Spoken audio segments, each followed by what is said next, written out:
Sa isang relasyon, mahalaga ang pagkakaroon ng pagkakasundo at respeto sa bawat desisyon, lalo na sa usaping pinansyal. Tulad ng sabi ni John Gokongwei, "The most important decision you have to make in your life is whom you're going to marry. That decision will dictate the rest of your life, whether you will have a happy life or a miserable one." Ang payo na ito ay nagpapakita ng kahalagahan ng pagkakaroon ng partner na may tamang pananaw at pagpapahalaga sa pera upang masiguro ang magandang kinabukasan ng inyong pamilya. Ngunit, hindi lahat ng relasyon ay nagpapakita ng ganitong katangian. Kaya sa video na ito, narito ang 10 palatandaan na maaaring toxic ang iyong partner pagdating sa pera, na maaaring magdulot ng lamat sa inyong relasyon at pagsisimula ng paghihirap mo. Una, palaging gusto na bayaran mo ang lahat. Isa sa pinakamalaking senyales ng isang toxic na relasyon sa usaping pinansyal ay ang patuloy na paghiling ng iyong partner na ikaw dapat ang magbayad ng lahat ng gastusin. Tandaan na sa bawat relasyon ay dapat patas ang hatian ng responsibilidad at hindi tama na isang tao lamang ang magsakripisyo. Kapag palaging ikaw ang inaasahan ng lahat sa gastusin, mula sa simpleng pagdadate hanggang sa malaking bayarin, dahil na rin sa patuloy na pagtaas ng bilihin at di pagsabay ng pagtaas ng sweldo, dapat ay magtulungan kayo. Marami namang paraan para kumita ng pera sa panahon ngayon na kahit nasa bahay ka lang, kaya huwag iasa lahat sa iyong partner dahil pwede itong maging cause ng stress sa kanya at di pagkakaunawaan na maaari mag-result sa hiwalayan. Ang pangalawa, kakulangan ng transparency sa kanilang gastos at kita. Ang transparency sa pera ay isang pundasyon ng tiwala sa anumang relasyon. Kung ang iyong partner ay palagi nagtatago ng impormasyon tungkol sa kanilang kita o gastusin, ito ay isang malubhang palatandaan ng financial toxicity. Ang hindi pagiging bukas sa mga pinansyal na detalye ay maaaring magdulot ng malalim na lamat sa tiwala at magpatindi sa hindi pagkakaunawaan. Sa malusog na relasyon, mahalaga ang pagkakaroon ng shared financial goals at open communication tungkol sa pera upang masiguro na magkatugma kayo ng financial goals sa buhay. Ang pangatlo, gumagamit ng pera para kontrolin ka. Ang paggamit ng pera bilang isang kasangkapan upang kontrolin ka ay isang seryosong uri ng emotional abuse. Halimbawa, kung ang iyong partner ay pinipilit kang gawin ang mga bagay na hindi mo gusto, kapalit ng financial support, o ikaw ay pakiramdam mo na kailangan mo sumunod sa kanila dahil lang sa sila ang may kontrol ng pera, ito ay isang senyales ng toxicity. Ang ganitong uri ng kontrol ay nagpapakita ng kawalan ng respeto sa iyong kalayaan bilang individual at naglalagay sa iyo sa isang sitwasyon kung saan hindi mo magagawa ang mga desisyon mo para sa iyong ikakabuti. Ang pang-apat, walang respeto sa iyong pinaghirapan. Ang hindi pagpapahalaga sa pera na iyong pinaghirapan ay isang uri ng financial abuse.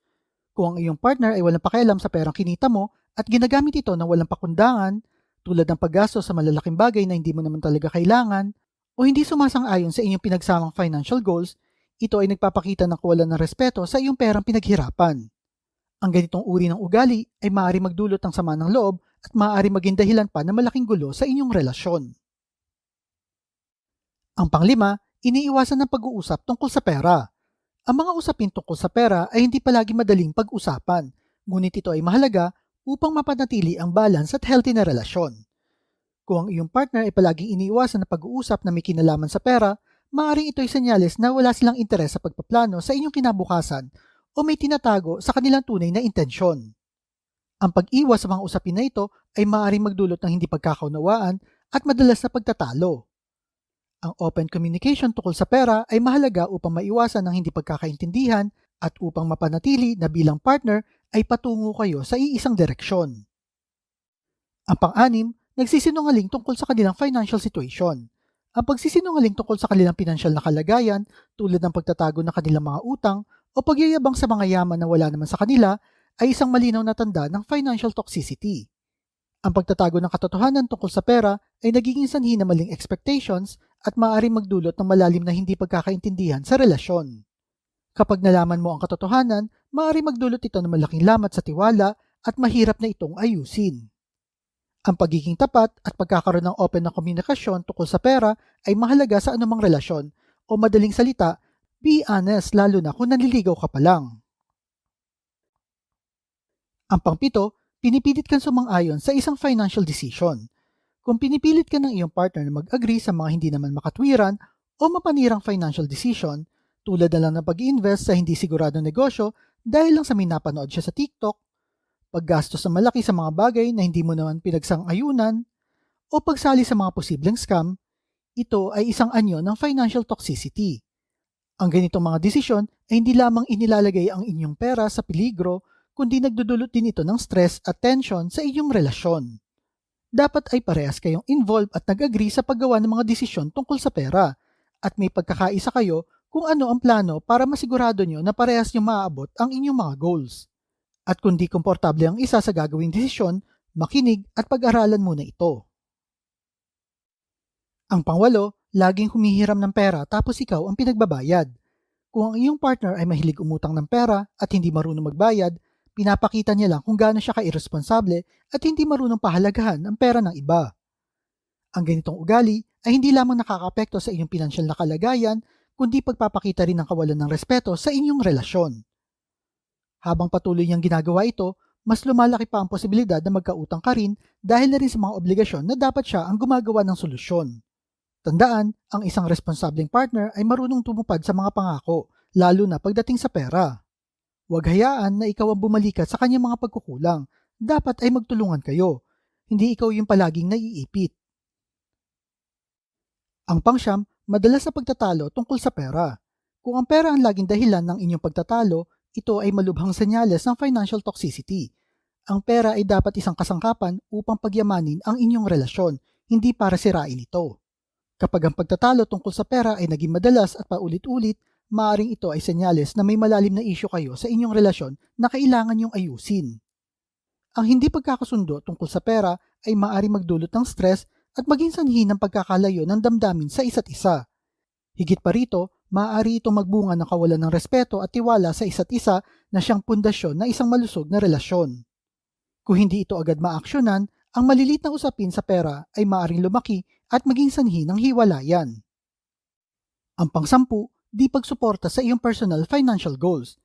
Ang isang healthy na relasyon ay nagbibigay ng suporta sa personal growth ng bawat isa, kabilang na dito ang personal financial goals. Kung ang iyong partner ay hindi sumusuporta sa iyong mga financial goals tulad ng pagtitipid para sa kinabukasan, pagbabayad ng utang o pag-i-invest sa edukasyon, ito ay nagpapakita ng kawalan ng interes para mapabuti ang buhay nyo at respeto sa iyong mga pangarap. Ang pagkakaroon ng iisang vision tungkol sa pera ay mahalaga upang masigurado na magkaparehas kayo nakatuon sa pagkamit ng inyong mga goals. Sa huli, ang pagkakaroon ng partner na toxic pagdating sa pera ay maaari magdulot ng malalim na problema sa inyong relasyon. Mahalaga ang pagkakaroon ng bukas na komunikasyon, respeto at transparency upang mapanatili ang balanse at ang malusog na pagsasama. Kung nararamdaman mo na ang iyong partner ay nagpapakita ng mga senyales ng financial toxicity, mahalagang pag-usapan ito ng maayos. Tandaan na ang isang relasyon ay dapat magdala ng seguridad, suporta at kaligayahan, hindi ng takot at pagkabalisa dahil sa pera. Ikaw ba, toxic ba ang partner mo pagdating sa pera? Type mo naman sa comment section below. At kung mahilig kayo sa mga videos tungkol sa pera, motivation na business, like and share nyo lang ang video na ito at kita-kita po ulit tayo sa mga susunod na video. Kung nagustuhan mo ang video na ito, siguraduhin pindutin ang like button at mag-subscribe sa channel na ito kung hindi mo pa ito nagagawa. Huwag din kalimutang i-activate ang notification bell upang ma-notify ka tuwing may bagong video ako na ina-upload sa channel na ito.